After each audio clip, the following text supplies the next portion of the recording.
Hello, Dan Smith here, director. I'll be doing some audio commentary for this re-release of the movie. Oh, wait, not yet. Sorry, sir, this is just the DVD menu. The movie hasn't started yet.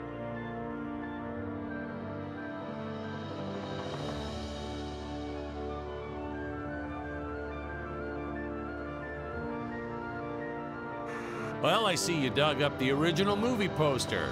Oh boy, that takes me back.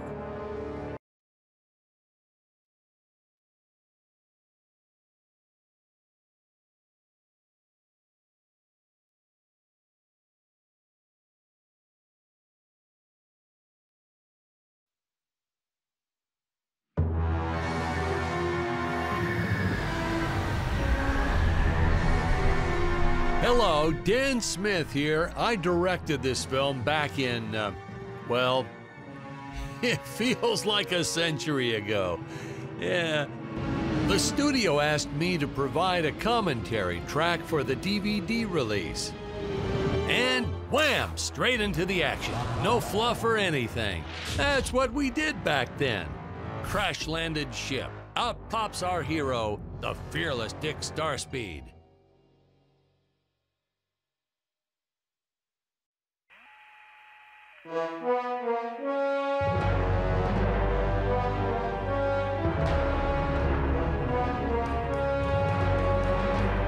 The ship's velociter reactor is damaged.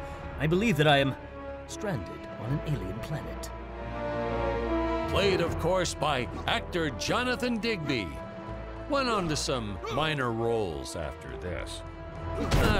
Such a shame. I thought from day one this guy's got leading man written all over his face.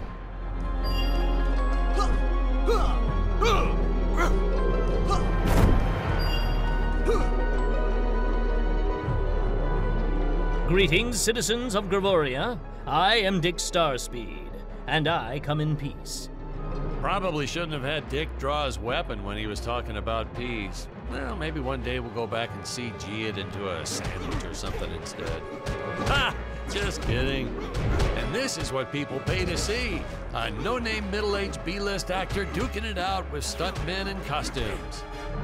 Such stunning choreography. Now the extras in those robot suits really knew how to take a punch. Oh, literally. I told Jonathan not to hold back. Give it all to him.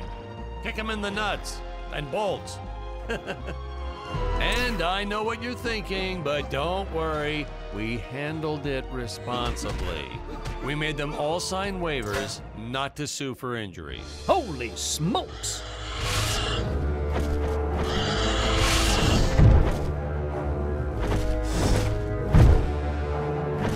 If I land squarely on that grain silo, I should survive this fall unscathed. I shouldn't say this now, but you could actually see the strings if you squinted hard enough. A screenwriting trick from back in the old days. You put a grain silo or some haystacks down and it solves all your gravity-related problems. It appears some of my equipment was lost when my ship was shot down. But what luck! This high-tech scanner reports that my ray gun is nearby.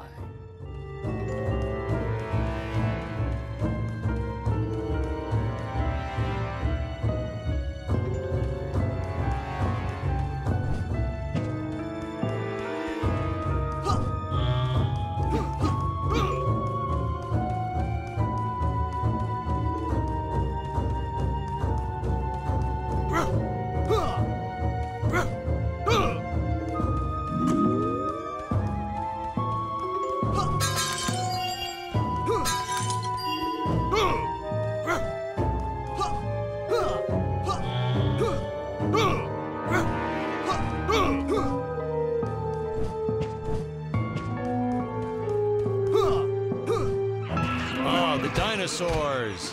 You just don't see quality stop motion like this anymore, do you? Someone actually sat there and moved them, frame by frame. Today, it'd be done with computers, but where's the artistry in that?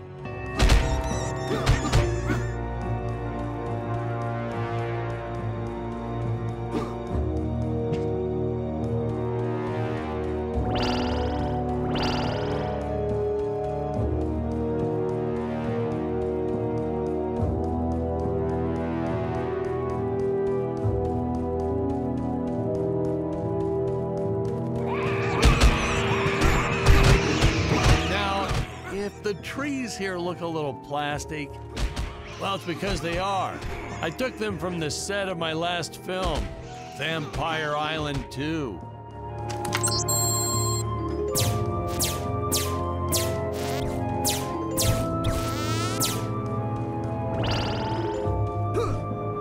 We got our fair share of nasty letters from scientists complaining about our portrayal of the dinosaurs. Was news to me. Apparently, these stegosauruses weren't meat eaters. Must have preferred shellfish or something. Wow, how do they know? That's what I say.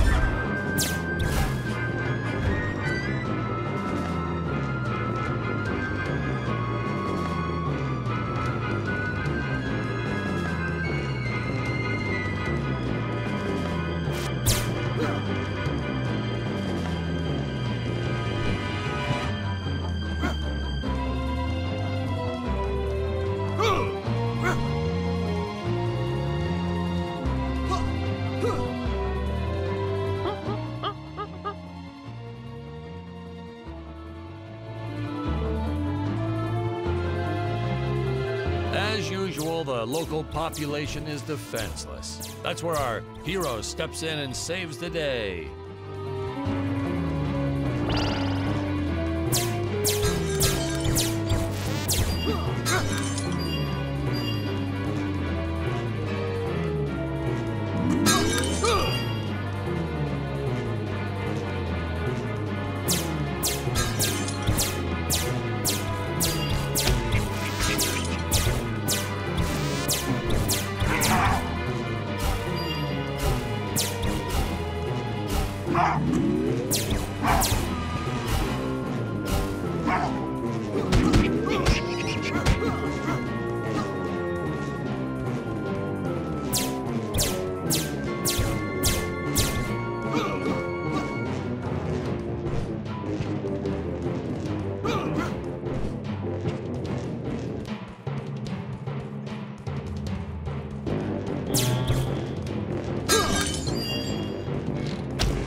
We put Jonathan through a lot shooting this film. He wasn't the best actor, especially when reacting to getting hit. He's what you call a flincher. So I told the stuntman to really just go to town on him. It's the only way to get an honest performance sometimes. Our props master tried to make the weapons soft, but there's only so much you can do. Lucky for us, Dick's entire body was covered in that spacesuit. Curious. That thing was a lifesaver when appears to it be came to hiding bruises. You'll notice the gold disappears when Dick touches it. We had a deleted scene that explained he's actually teleporting it back to his ship. It's funny, no one ever questioned how Dick was able to walk around with an infinite amount of gold on him.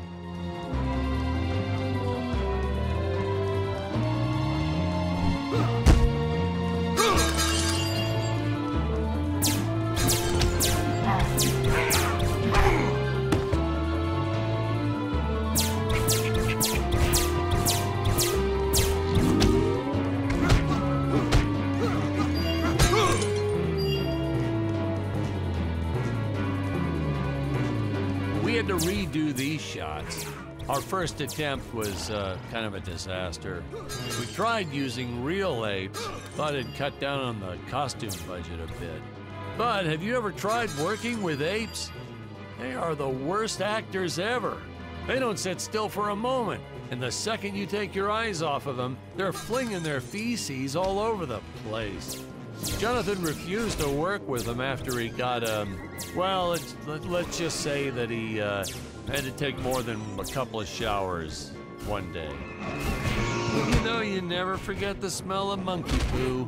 We steam cleaned the studio top to bottom. Still never got rid of it entirely.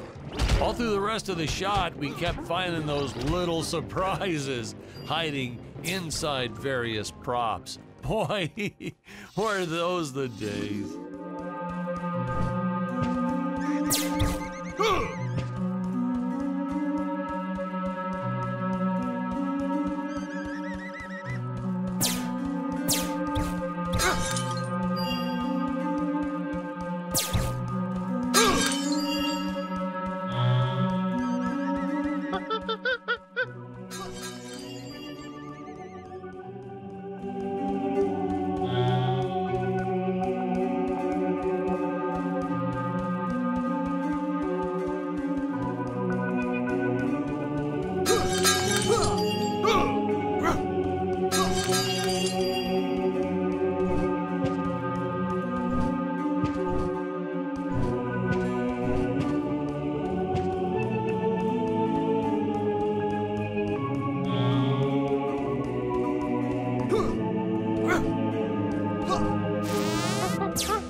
Some really top-notch stop-motion effects, huh? Unfortunately, we skimped on the Dick Starspeed puppet a little. The Earthman is not for you to eat, fiend! Oh, this was groundbreaking. We had the woman rescuing the man for once. We were really ahead of our time with this scene, but well, then again, I've always been rather progressive. The studio exec didn't seem to get why it was such a big deal, though. Sorry, we don't see this as anything unusual. Ha! Of course! It's unusual. A woman would never save the man. It just doesn't happen. Not in the movies, not in real life. I don't know why we didn't get more recognition for this scene. Well, I guess I was just a little too ahead of my time.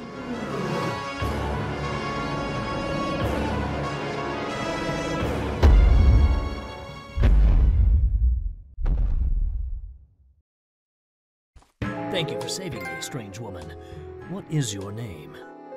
I am the magnificent Scarlet Nova.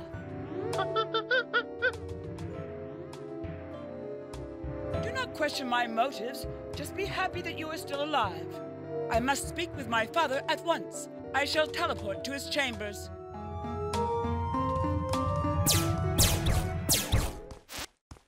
So we'll be seeing our first example of teleportation being used by Scarlet right here. Where is this place? This is not my father's chambers. You have disobeyed me for the final time, Scarlet. Enjoy an eternity in the Tower of Eternal Solitude. For all eternity! The old fool did not notice I am wearing my jetpack. Booster usage. Jump. Wait. Wait. Use booster. Survive deadly fall.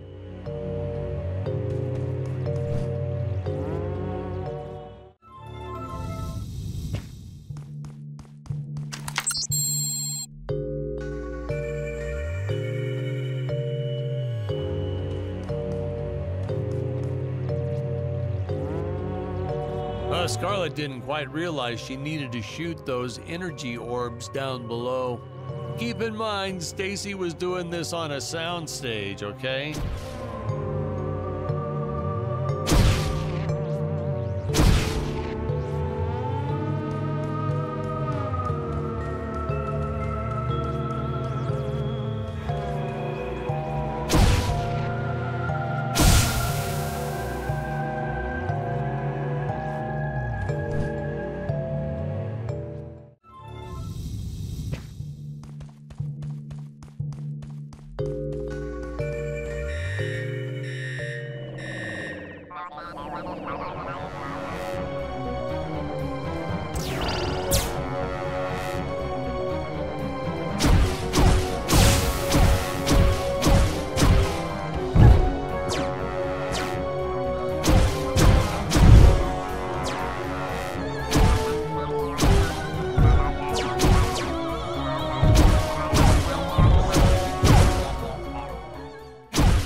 Ah, the energy imps. Such a neat effect. We had to paint each movement frame by frame and superimpose it into live footage. We were pulling all-nighters for weeks. Well, when I said we, I meant the artist. I'm pretty much useless if I don't get a solid 10 hours a night. But they were at it forever. They had to redo it all because I accidentally told them red instead of blue the first time. Artists. Ooh, the fearless sea monster, always patrolling the shore, eagerly awaiting for his next meal.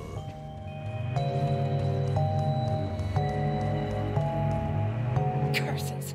My father revoked my access to the teleport terminals. I shall only be able to utilize the ones I activate manually.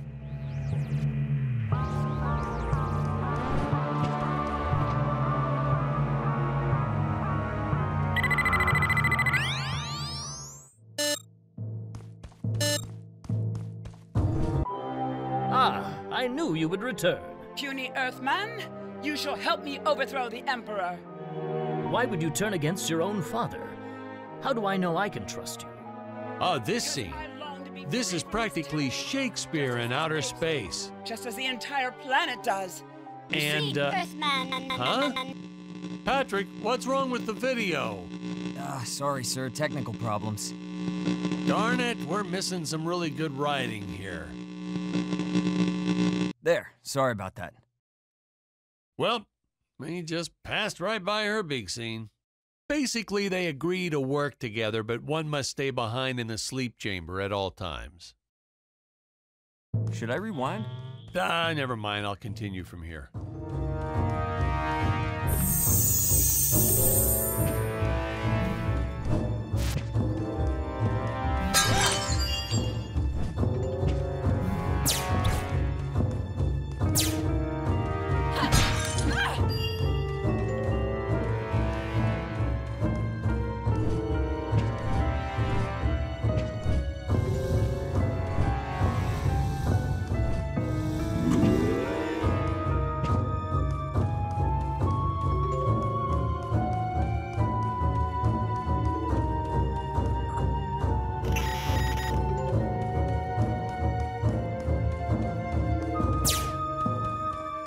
Right from the start, our budget was a little tight, even by standards back then.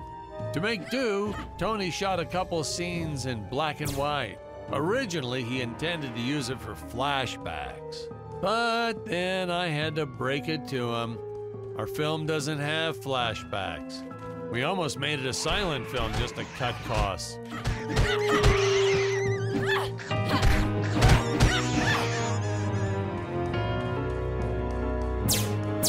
I felt it was an absolute necessity we have a T-Rex in this film, but we got this Serato thing instead. Of course, I went through the whole production thinking it was a T-Rex because, really, who can tell the difference anyway?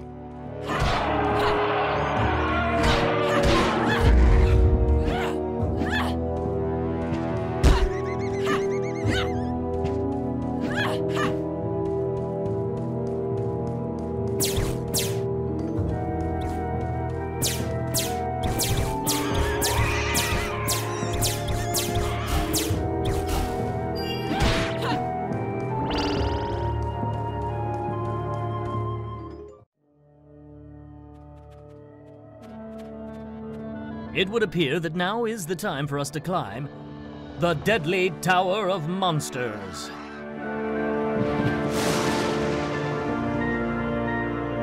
Good screenwriting 101. Always announce the title within the film itself. How else are you going to let the audience know your heroes really mean business? Now, that weapon, it's just an electric shaver, but you know, I bet you'd never guess it was, would you? They look so futuristic.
could have made use of that one at some of our meetings with the studio.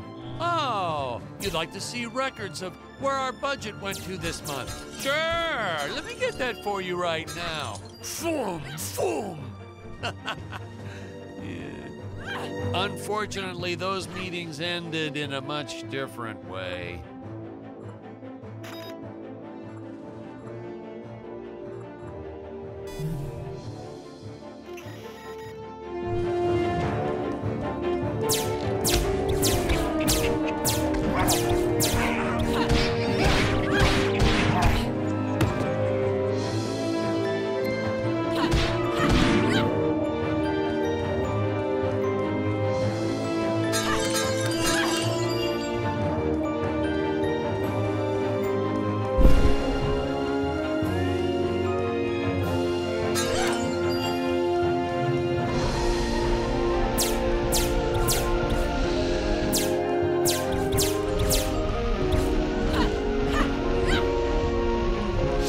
Taxidermist who helped us out with these bat creatures for real cheap. He's not good. So, he's kind of sloppy if you want to know the truth. But that's the best part. A sloppy bat looks scarier. Oh, but you gotta sew up that sphincter. Just trust me on that one.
Here's some real action. Nothing like an adrenaline boost to get our hero to really start wailing on those monsters. We were unsure how to represent a surge of adrenaline at first, but I think we nailed it. Yep, definitely nailed it.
Spoiler alert, our heroes may or may not find a particular tool that will allow them to destroy those rock barriers later on in the film.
I designed this creature to reflect the human condition, always hungry, never satisfied.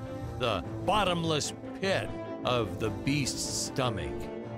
I don't know, you say stuff like that in interviews and your film always wins awards.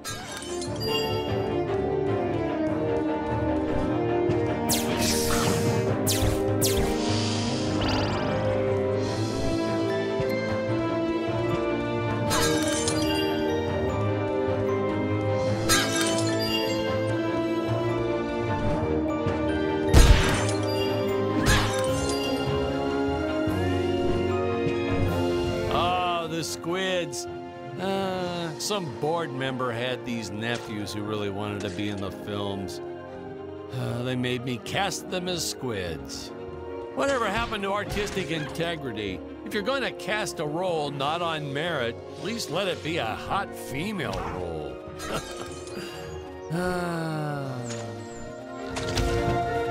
My effects team kept assuring me the strings wouldn't be visible in the final cut, but I could see them. No transparent nylon. This stuff will do the trick. Yeah, right. I swear, those darn strings is what made my hair go white.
thought it was odd that a simple wooden cage would have such an elaborate high-tech lock.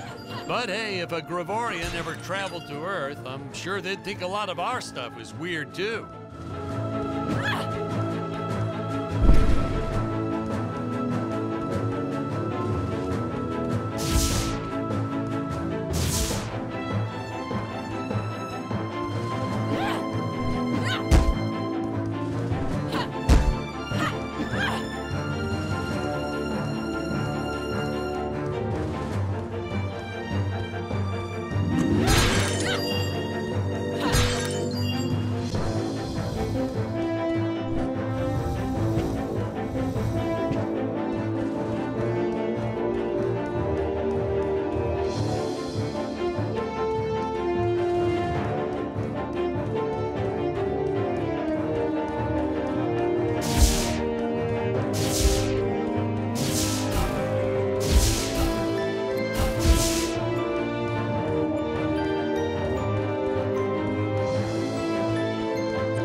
Teleport usage.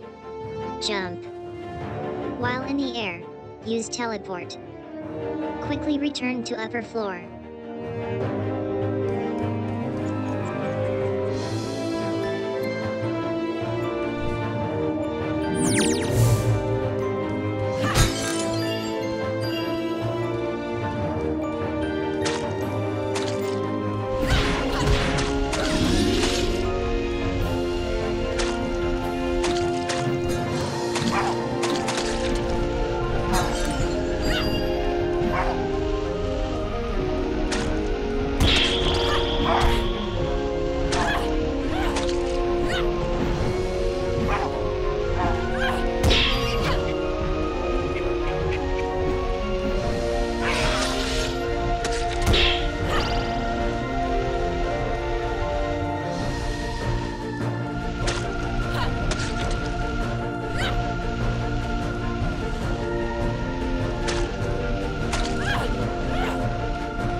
You don't want to miss a single minute of this scene. The nuclear ants.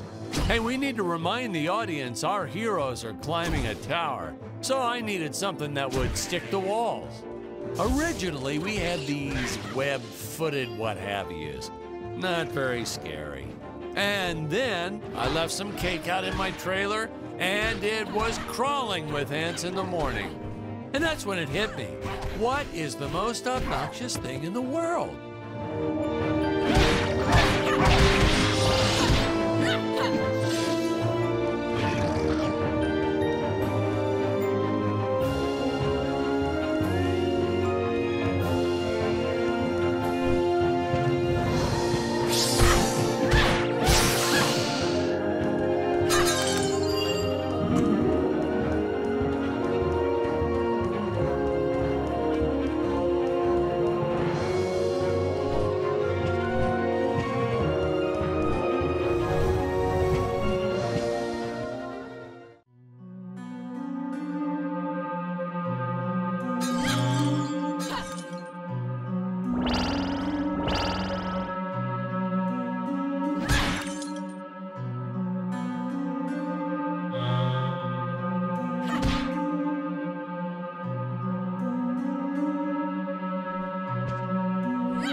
No! This head belonged to my co-pilot robot. He was the most loyal companion in the galaxy. Dick. Malfunction. Dick. Malfunction. These Gravorians will pay dearly for this, my friend. Now, what's a space adventure film without a trusty robot sidekick, huh? Am I right? In the original draft, we had Dick and Scarlet team up with an alien from the planet's surface. You know the type, pointy ears, wise and emotionless. But then we came to our senses and realized that a giant tin can robot's way cooler. Besides, everybody was doing the alien thing back then. You know me, I'd rather be a trailblazer.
The insurance company made us install those safety guards after our actors fell off the set one too many times.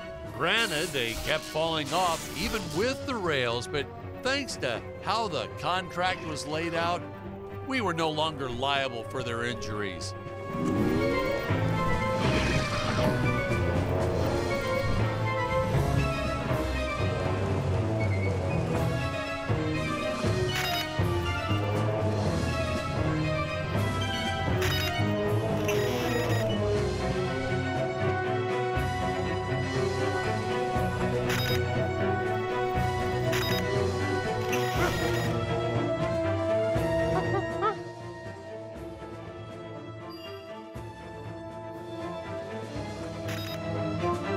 Well, ladies and gentlemen, I guess it's time to talk about the elephant in the room.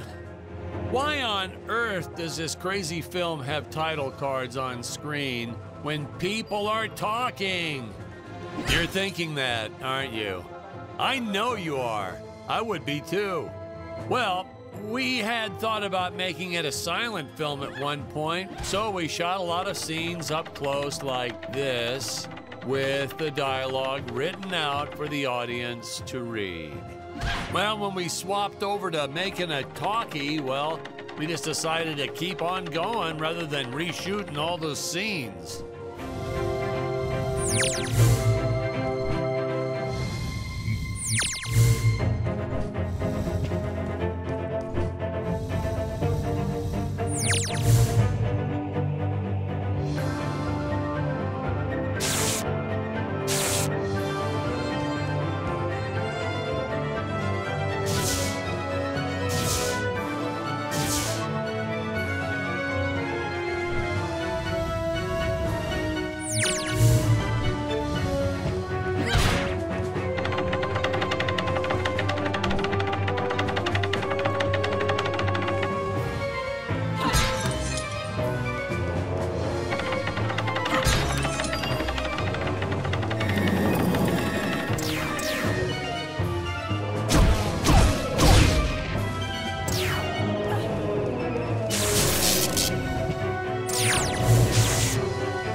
Now what's going on?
The insurance company made us install those safety guards after our actors fell off the set one too many times.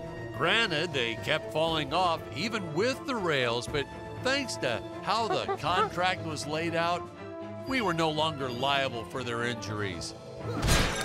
Well, ladies and gentlemen, I guess it's time to talk about the elephant in the room. Why on earth does this crazy film have title cards on screen when people are talking? You're thinking that, aren't you? I know you are. I would be too.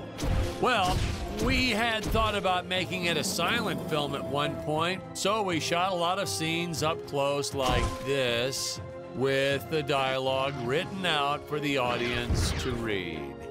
Well, when we swapped over to making a talkie, well, we just decided to keep on going rather than reshooting all those scenes.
Best part about being in showbiz, craft services. It's like never-ending supply of free food all day long. I never had to pay for a single meal. Hey Patrick, I noticed you guys don't do that here in your studio. You should talk to your boss. Maybe even just a bagel station.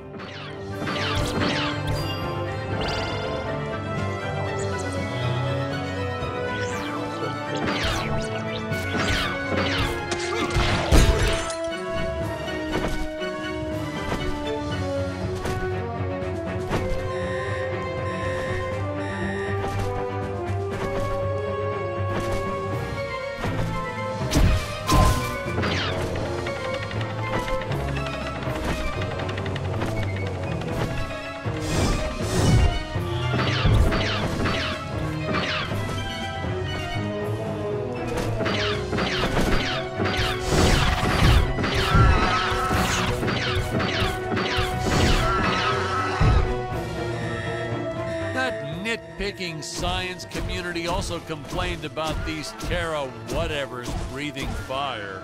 Like there's fossil evidence of dinosaurs not ever shooting fireballs.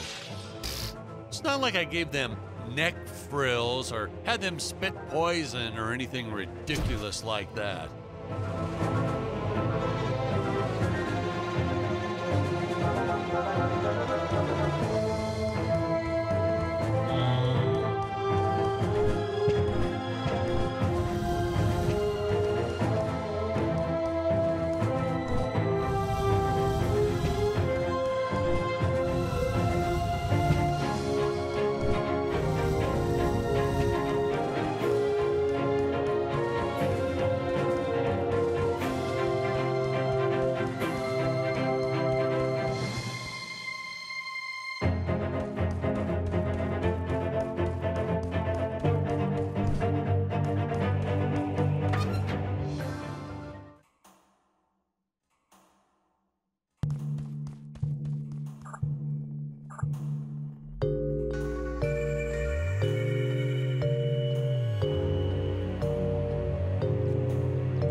As luck would have it, the next lot to ours was filming some horror movie set in Transylvania. So we signed a soft contract with them to use their set after they wrapped for the day. And by that, I mean we kind of snuck in and filmed it real quick when no one was looking. I had my assistant Phyllis keep a lookout for the security guard.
Hey, most days, the effects team really nailed it. Dinosaurs, saucers, hey, you name it. But these, deflating rock boulder cubes, not their best work. Just looks kind of odd, if you ask me, like giant whoopee cushions. And they said they could add some debris and explosions or two afterwards. And then we ran out of budget. Well, to be fair, we ran out of budget several times, but still, I lost a lot of sleep over these rocks.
First tried this one with regular logs. Well, that was disastrous. I'll tell you, never mess with physics. It was kind of, well, to be frank, it started out nice, but then, well, it was a death trap. Just plain and simple, it was a death trap. Poor kid holding the boom almost broke his leg. Guess he played basketball in college or something, because he leaped right at the last second. Whew! Crisis averted. My props guy wanted to swap them with some spongy material for safety, but I had a better idea. Let's set the logs on fire. Then the crew will be sure to be safe dealing with them.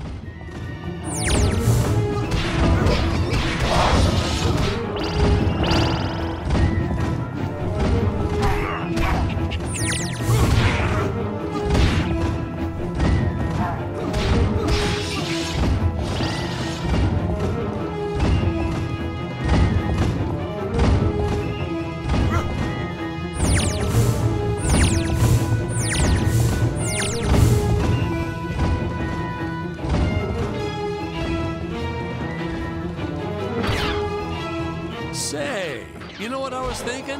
With all this jumping and climbing and jumping, wouldn't this make a great video game? Isn't that what all those video games are about? Jumping around?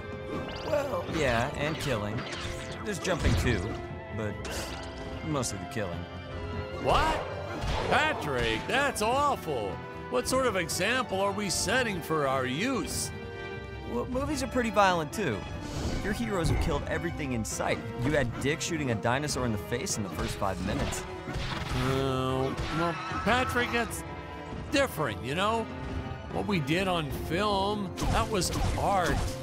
Video games aren't art.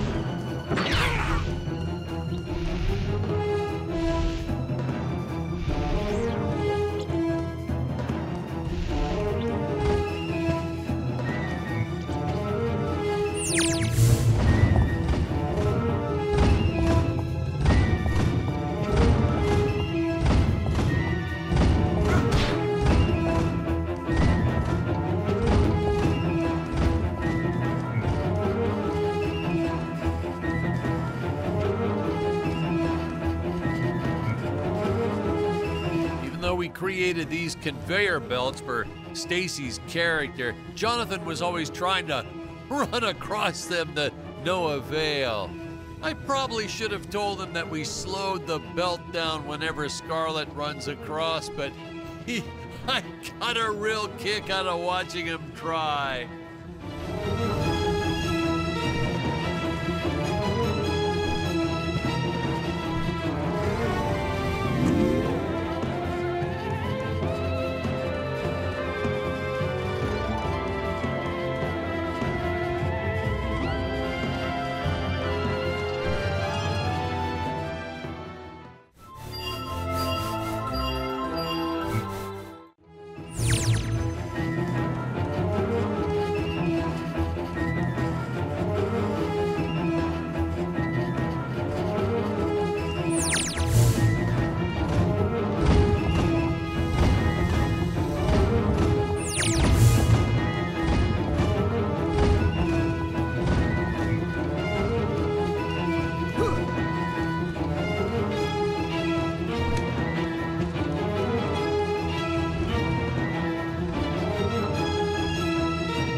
Funny story about the two caged apes in this scene. I had completely forgotten about them when we wrapped up filming on the set. Then we spent the next day doing a location shoot. So suffice it to say, our return to the studio was met with a couple of grumbling tummies complaining about unsafe work conditions, human rights, yada, yada, yada.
Patrick, I was thinking we should take a little break and get a bite to eat.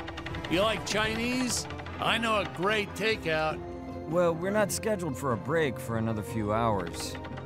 Nonsense. Hey, you have to try the shrimp. It's the absolute best. But, oh, hey, I feel like I should warn you. It gives me horrible gas. But that's okay. We're friends, right? Really, sir. Studio time costs a fortune. Let's just stay on schedule. Good thinking. We could grab a real dinner together and go out for a night on the town, yeah. Two young bachelors on the prowl. Say, where do you youngsters go these days?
This movie may not have made the big splash in Hollywood or even made the budget back for that matter, but hey, in the end, I think it was still worth making just for those die-hard fans that really love it.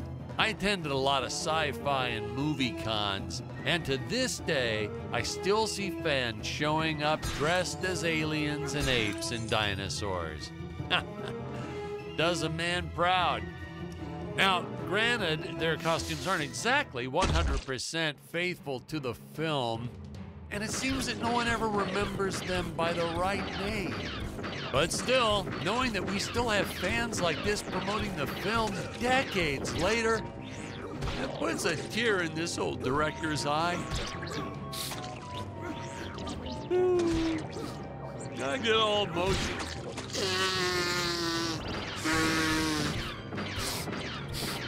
Okay.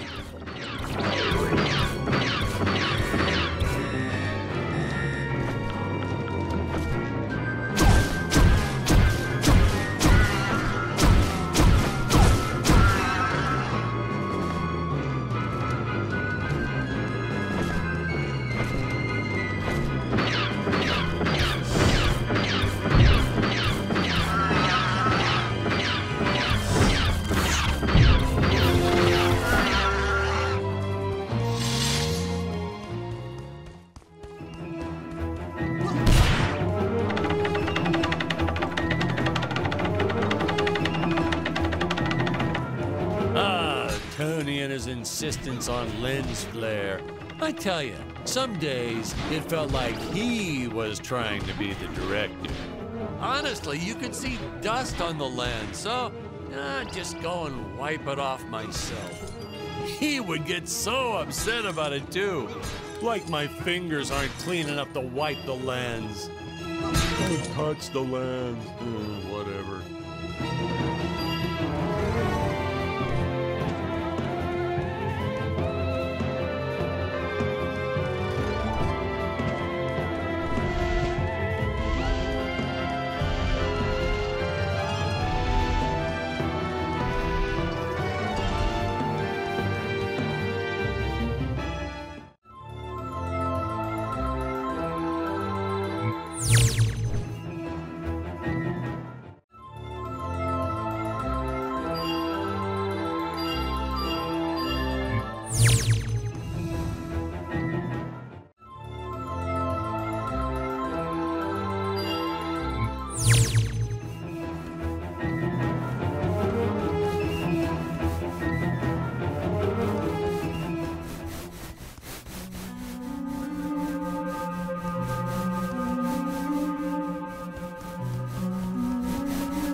Danger!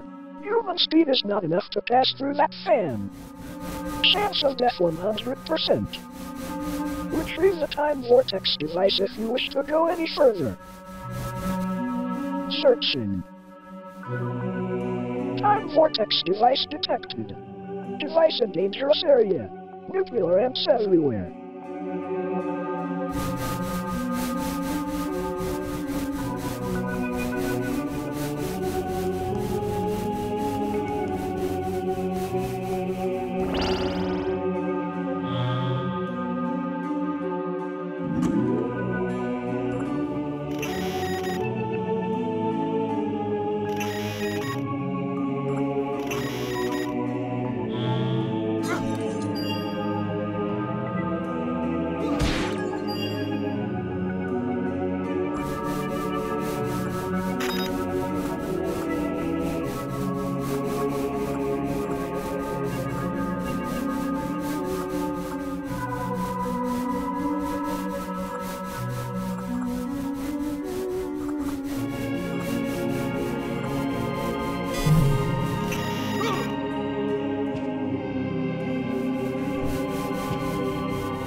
backstory on Dick? Why'd he travel to Gravoria in the first place? Did he do any research before landing there? Did he have a specific mission in that region of space? Patrick, if you keep getting bogged down by the details, how will you ever learn to just sit back and appreciate the work of art for what it is?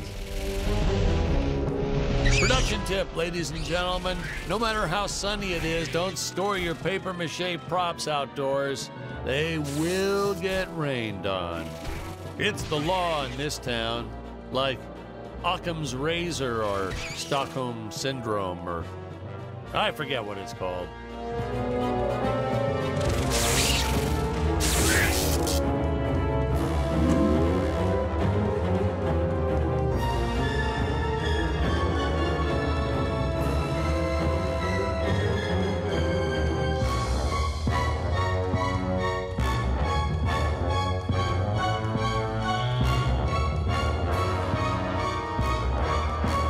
What in the cosmos? It's my co-pilot's body! I believe that I can repair him. Oh no! I am trapped!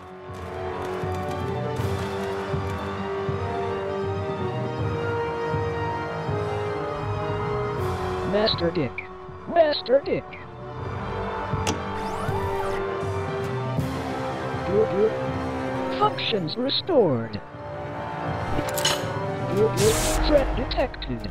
Must eliminate. Fun fact, we actually had an actor inside the robot suit moving him around. I bet you thought it was an actual robot, huh? That's how good he was. No rest breaks or anything. Hardest working actor I've ever met. What a trooper. It was a shame we couldn't afford to pay him. And of course, since he wasn't on the payroll, I couldn't officially add him to the credits. But still, what a trooper. Wish I had a dozen actors like him.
Dangerous radiation detected.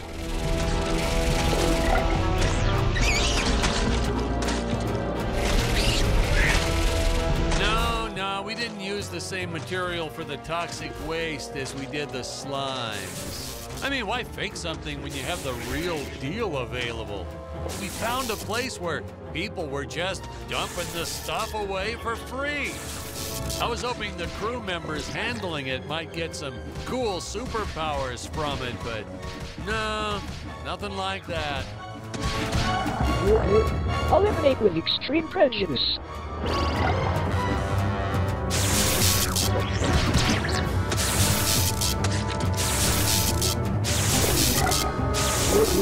Alien slimes terminated.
I will strike down upon thee with great vengeance and furious anger.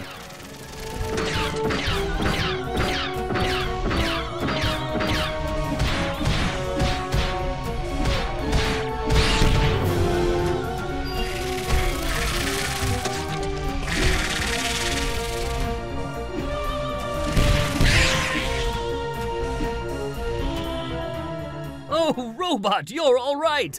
And you saved the day. You're Fred eliminated it. Looks like the Emperor's days are numbered. At long last, we have assembled our team. A lot of reviewers and fans, too, always wondered why we shot so few scenes with all three heroes in it together. I mean, we did our best to explain it. Something about the sleep chambers or staying back to protect the ape village. Really, it was just logistics. Jonathan had bowling league on Tuesdays and Thursdays, and Stacy had her karate Monday, Wednesday, and Friday. Honestly, we almost never had all of them on the set at the same time. Our robot actor was in some religion that only allowed him to work on Sundays. I'm still a little skeptical about that one, though. Sir, it's just a guy in a suit. Couldn't you have gotten just about anyone to stand in as the robot? See? That's why you'd make a horrible director, Patrick. His touches were subtle, to say the least. But he really brought a lot of character to the robot role. If he was so indispensable, how come you didn't list the actor in the credits? Well, let's just say it was an oversight, but I've learned my lesson. I only made the mistake 6 more times throughout my career.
original script, Dick had a number of scenes that took place in the belly of the sea monster.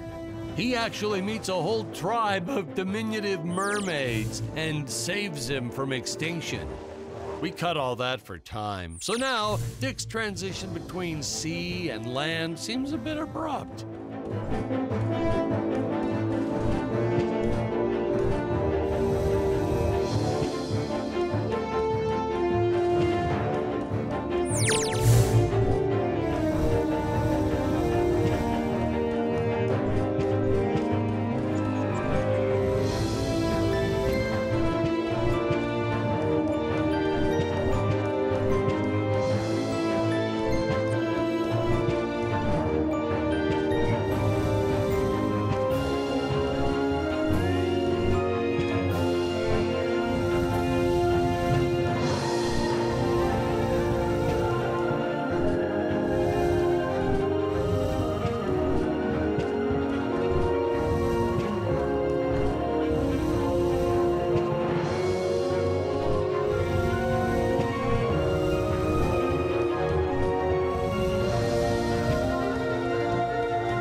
rickety old things, the higher up they went, the more they sounded like they were gonna fall apart. I'm amazed that no one ever got hurt, or worse, riding these things. Well, there was the actor we originally cast for Dick's role, but we don't talk about him.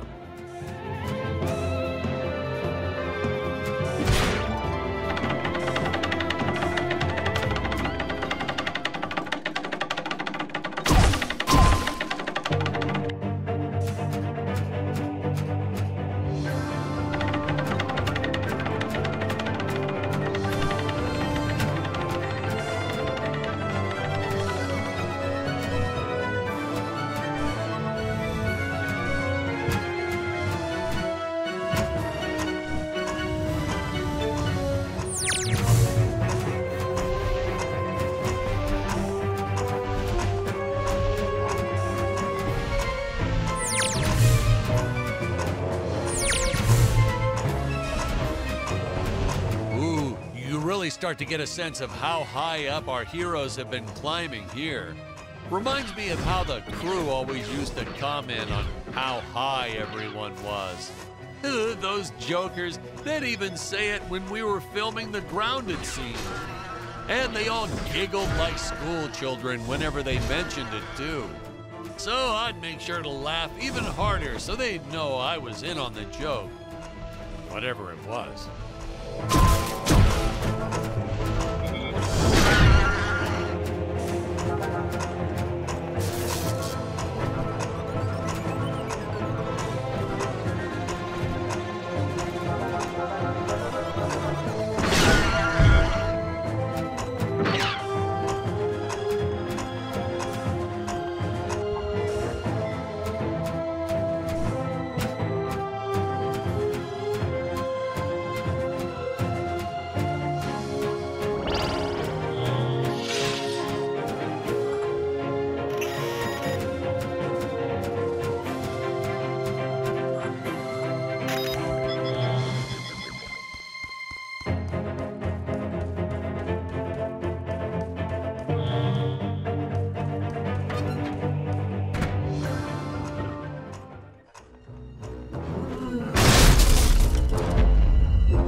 Fight this beast here. I must make for higher ground.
You moved bits and pieces around and created whole new scenes.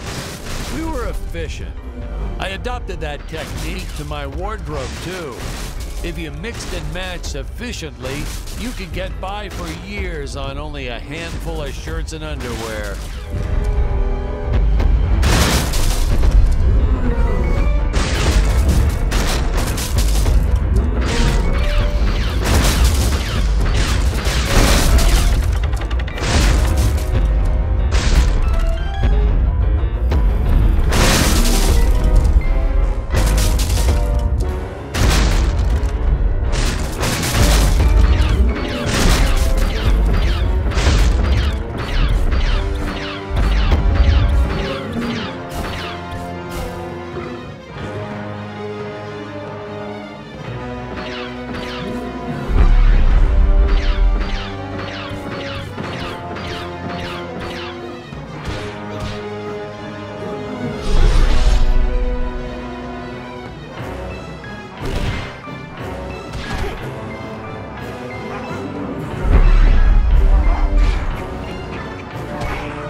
sake!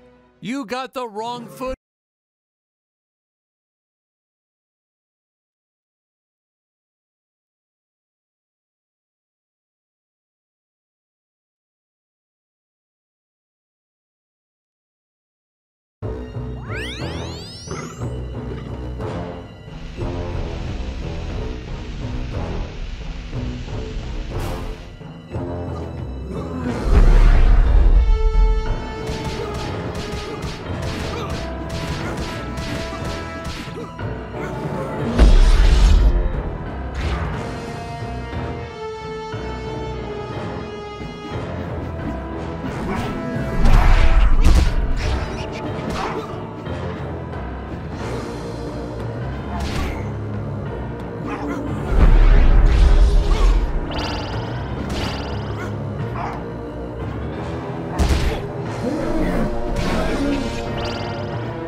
I can never get enough of these free-falling shots. Something so invigorating and freeing about them. Like sticking your head out of the sunroof while driving on the freeway.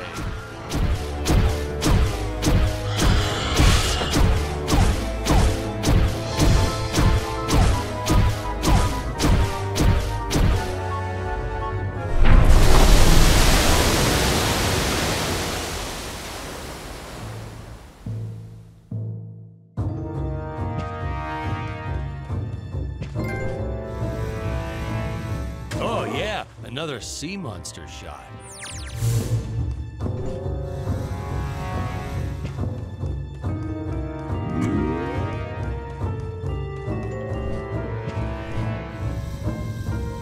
Oh yeah, another sea monster shot.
Did the actor just pick up a film reel? So that's what happened to all my missing footage. Oh, how did I ever let this make it into the final cut?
Modern science fiction directors sometimes put the lens flare in on purpose. Why on earth? What's the next trend? Dead fly on the lens? Jeez. Watch. You won't believe me, but you just watch. It'll happen. Some big shot will do it for one scene, and the following year, everyone will be doing it.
Dr. Peculiar! Yes, Your Eminence? Release the Mechameleon! But Your Eminence, the Mechamillion isn't ready. What is the meaning of this? I thought he was completed. Genius is never completed, Your Eminence. I was just preparing to install a chainsaw on his tail. Enough! Your tinkering costs me precious gold and time. You do not have that luxury, Dr. Peculiar. Yes, Your Eminence. Releasing the Mechamillion at once. Ah, Ludwig. Yeah, good old Ludwig. We cast an actual doctor to play Dr. Peculiar. Never again. Oh my God, he was a cranky old coot. May he, rest in peace. The costumes, the script, the creature effects, you name it, he wouldn't stop criticizing everything. Well, in his defense, I think he did have some early signs of dementia or something. He was always getting lost on set, forgetting his lines, making up new ones. Yeah, it was cute. Midway through a scene, he'd just yell, "Where are my pills?" It was like a catchphrase. We almost left a few of them in. I have to say that the incredible job the animators did with the King Gorilla can only be outdone by their work in the Mechamillion. I'll leave further comments for later in the film, but this was truly an epic creation.